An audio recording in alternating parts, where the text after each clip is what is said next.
Today we're going to talk about how to lie convincingly. And I know that what you're thinking, if you're new here, if you don't understand the Evil Week is not an ironic title. We are truly trying to be a bit more evil because people don't assume women lie. People assume that we're truthful. This can be used to your advantage. Like this? Men lie almost constantly. They are twice as likely to lie as women. They tell twice as many lies. That's true. You need a source citation for that claim. Also, you said that people just assume that women are honest. Was that counted into your study? Couldn't that have skewed the results? Not to mention, a second study Moms, she of gave, course, or maybe what? it was the same one, said that most people are honest and only 5% of people lie. So which is it, Shallon? Do men in general lie constantly, or is it just the men that we you tell are different around lies. who We tell lie all the time self-defense because lies. no one else will have you? Case in point, this is how Shallon describes one of her exes. My ex-boyfriend was a chronic, habitual liar.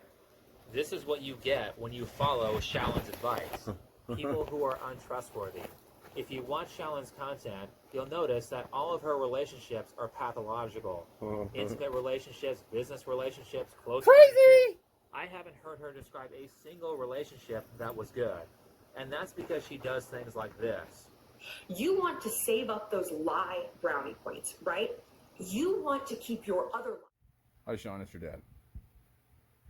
The reason why I'm making this video, and this is November 17th, 2020, is to, you probably haven't listened to me about doing a little bit of research on your own. I told you not to take my word for it about the past and the past that you say that you don't care about.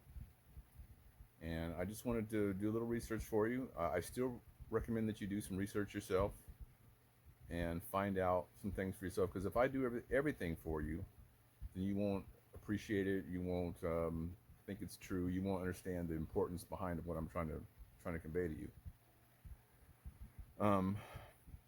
Your letters have been coming back. I went out to leave a note at your place, at your address over on Fort Worth Way, and there's a for sale sign or something like that. So apparently you guys have moved, or you're in the process of moving again. So I'm a little concerned about that. I don't want to assume that it's all for me. I'm not the center of the universe. I don't think that you guys would be moving just to throw me off. I can find you wherever you go. I have your social security number. I can look up public record and find out where you're at. Not to stalk you, but to make sure that I'm at least give you a chance to change your mind later on when you find out that your mom's not telling you the truth. And because I don't know what else to do. I mean, I'm your dad, and I know that you're an adult, and I'm not going to do anything against the law to try to stalk you or push onto you any of my views or anything. I just want you to know that that I went through the same thing as a kid. My mom didn't tell me the truth about anything until she was about 74, after my dad died. And listen, that's not a good feeling when you find out that the person that you thought loved you, or my mom loves me. I'm not saying she doesn't love me. I'm just saying that when you find out that people that are supposed to care about you and want your well-being, and then you find out that they lied to you so many years about your other parent, it's very heart-wrenching. It's a very emotional time, and then you don't know how you feel. And the thing about people that lie to their kids about the other parent is that they don't want to be exposed for those lies, because it makes them feel like a bad people. They know what they're doing is wrong, but the problem is that when you have other family that's surround you, and they're not doing the right thing, they're not a healthy family, they're dysfunctional, no one is telling, like your grandfather, no one's, he lied in court and he wrote a statement, said I was going to kidnap my son, all kind of crazy stuff. So when you have people around you that are enabling you, it's very difficult to do the right thing, because if other people are telling you it's okay, then you just say, must be okay. They don't have a sense of guilt about it, because other people that think like them will push this dysfunction onto other people. I don't know how else to explain it. And your view as a 7-year-old boy, you don't have at the time you don't have the understanding of adult relationships to even be able to see through that. Things that you experience, you're looking for external what do you call it, evidence of what she's saying is true. If I spanked you or if you saw, which was only like maybe twice in your whole life, and both times it was because you one time you'd run off in Walmart, scared the crap out of us, and another time you figured out how to open up the door, and you went out and I found you with the ice cream man outside. Little things like that. But um, there was a time when your mother had she had just told you that I'd overheard her in the backyard, and she said, "Your daddy brings demons in the house." And I don't know what context that could ever be mistaken for, but it was not. That's a generally a mind bending, a mental abuse of a child.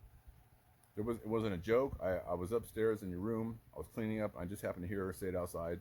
I came down. I was pissed. You might have thought I was pissed at you, and I just told you to go to your room. But I was very, very upset that the other parent would tell our child that I bring demons in the house. Do you understand how? Would you tell your kids that? You think that's okay?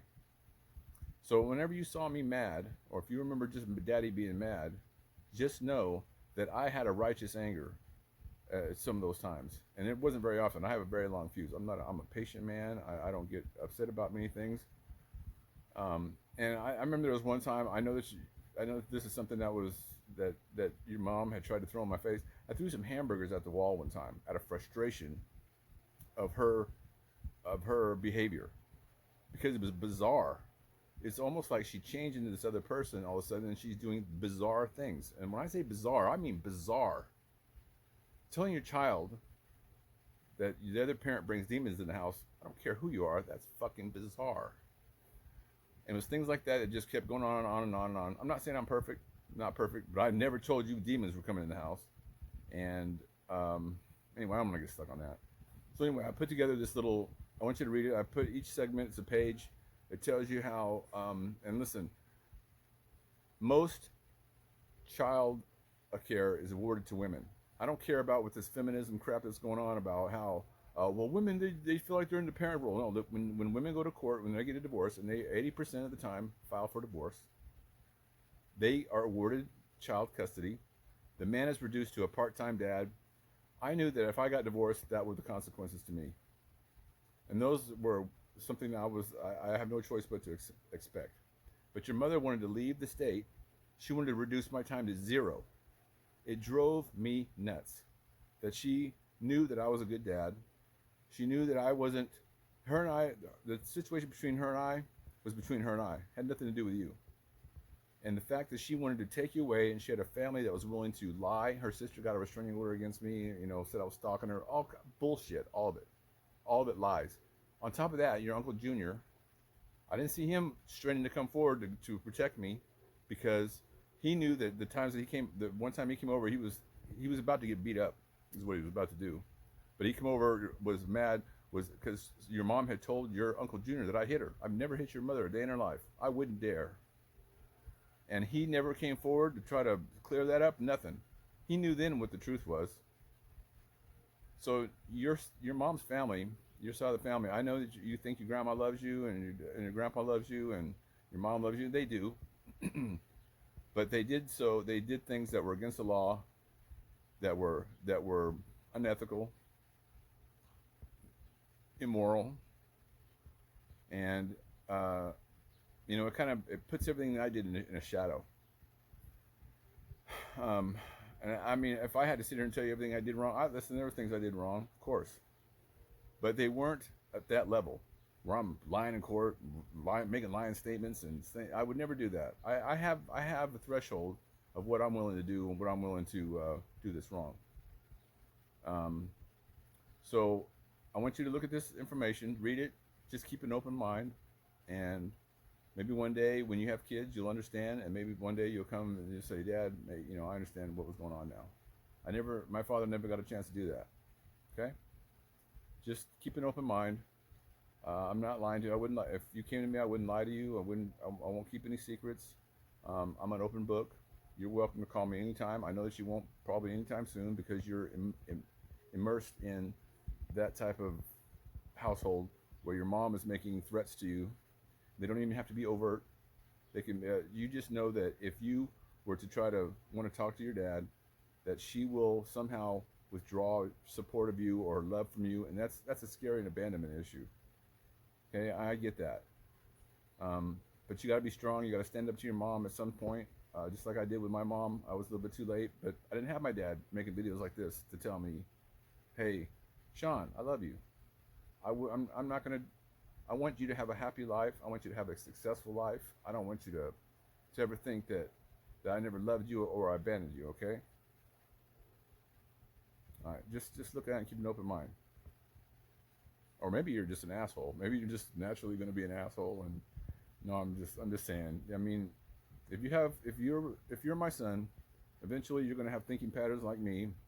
You're going to want to grow. You're not going to need anybody to tell you what's right and wrong. You're just going to know. Okay? Love you, boy.